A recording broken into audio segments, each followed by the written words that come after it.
आज मैं पढ़ाने जा रहा हूँ क्लास 9 का पहले चैप्टर का एक्सरसाइज 1.2। इसमें 3 क्वेश्चन दिए गए हैं।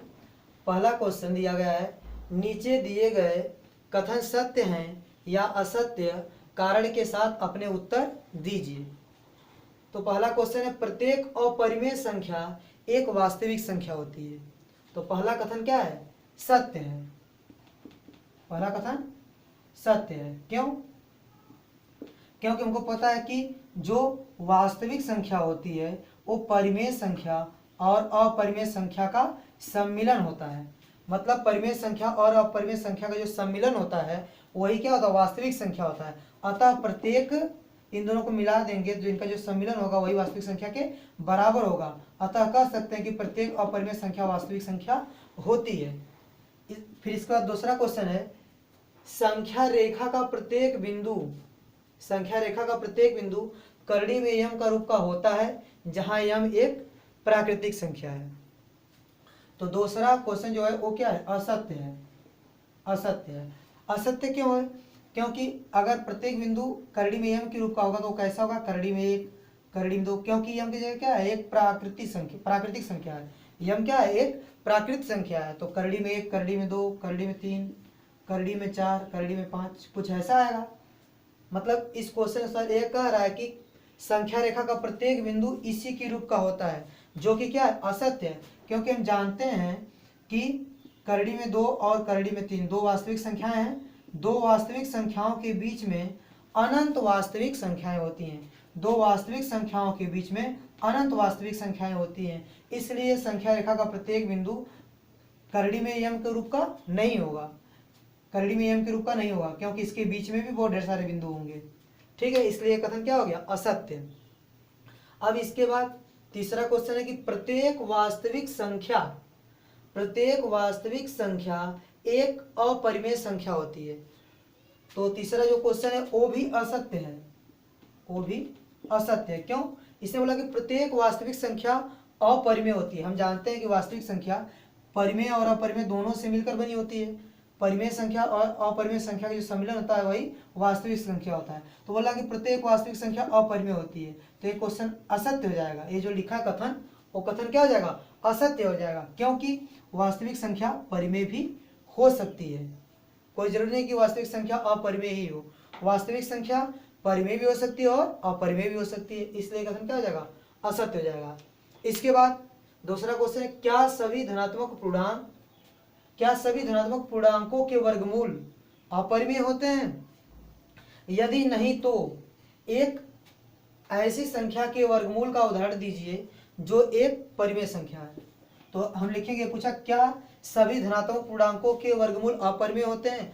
तो लिखेंगे नहीं, सभी धनात्मक पूर्णांकों के वर्गमूल अपरिमेय नहीं होते हैं। और एक एग्जांपल देंगे, जैसे एक धनात्मक पूर्णांक है 9, इसका वर्गमूल क्या आएगा? 3। ये क्या है? परिमेय। यह धनात्मक पूर्णांक का वर्गमूल क्या आ गया? परिमेय। इसने बोला कि सब क्या होंगे? तो पूछा है कि क्या सभी धनात्मक पूर्णांकों के वर्गमूल अपरिमेय होंगे? तो हम लोग लिखेंगे क्या कि नहीं, कोई जरूरी नहीं है। तो परिमेय भी आ सकता है। जैसे और एक धनात्मक पूर्णांक है, आप ये भी एग्जाम्पल दे सकते हैं, इसका वर्गमूल 4 आ गया, ये भी परिमेय आ गया। ठीक है, ऐसे एक एग्जाम्पल दे देंगे कोई। इसके बाद क्वेश्चन नंबर 3 है कि दिखाइए कि संख्या रेखा पर करड़ी में 5 को किस प्रकार निरूपित किया जा सकता है। ठीक है, तो क्वेश्चन नंबर 3 हम लोग करते हैं, संख्या रेखा पर करड़ी में 5 को कैसे निरूपित करेंगे।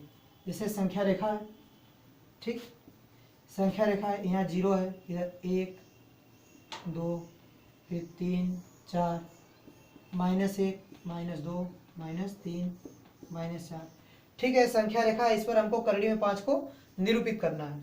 तो करड़ी के अंदर जो संख्या 5 उसको देखेंगे कि क्या वो किसी दो धनात्मक पूर्णांकों के वर्गों के रूप में लिखा जा सकता है कि नहीं। तो जो 5 है उसको हम दो धनात्मक पूर्णांकों के वर्गों के रूप में लिख सकते हैं। जैसे 2 का वर्ग और 1 का वर्ग करके जोड़ देंगे तो 5 मिल जाएगा। मतलब दो धनात्मक पूर्णांकों के वर्गों के योगफल के रूप में लिख सकते हैं। ठीक है, 5 मिल जाएगा। इसका मतलब 2 का वर्ग और जोड़ेंगे तब, जब 2 का वर्ग और 1 का वर्ग करके जोड़ेंगे तब 5 मिल जाएगा। तो ठीक है, 2 और 1, 2 संख्या मिल गई। तो हम संख्या रेखा पर यहाँ से यहाँ तक 2 इकाई दूरी ले लेंगे। ये दूरी हो गई 2 इकाई, यहाँ से यहाँ तक 2 इकाई हो गई। अब संख्या रेखा के लंबवत बिंदु 2 से 1 इकाई दूरी खींच लेंगे। माना यहाँ कोई बिंदु क्या है P, ये दूरी कितना खींचे 1 इकाई, ये दूरी 2 इकाई और ये 1 इकाई। अब इसको मिला देंगे P से मिला देंगे। माना बिंदु O है और ये बिंदु क्या है Q है। फिर पाइथागोरस प्रमेय से कर्ण निकाल लेंगे। कर्ण का मान कितना आएगा, कर्ण का वर्ग बराबर लंब का वर्ग प्लस आधार का वर्ग। मतलब कर्ण क्या है O, जिसे यहाँ लिखा है OP। तो कर्ण का वर्ग बराबर लंब का वर्ग प्लस आधार का वर्ग। तो यहाँ आ जाएगा 1 + 4 यानी 5। तो OP का वर्ग बराबर आ गया 5। तो OP बराबर क्या होगा, करड़ी में 5, यानी ये दूरी क्या होगी करड़ी में 5। तो O को केंद्र मानकर OP त्रिज्या लेकर एक चाप लगाएंगे जो संख्या रेखा को किसी बिंदु पर कट करेगा। जिस बिंदु पर कट करेगा वही पॉइंट क्या होगा, वही पॉइंट होगा करड़ी में 5। अतः करड़ी में 5 को हम संख्या रेखा पर निरूपित कर दिए। 2 के बाद और 3 के पहले, मतलब 2 और 3 के बीच में करड़ी में 5 आएगा। ठीक है, इस तरह यह एक्सरसाइज समाप्त हो गई।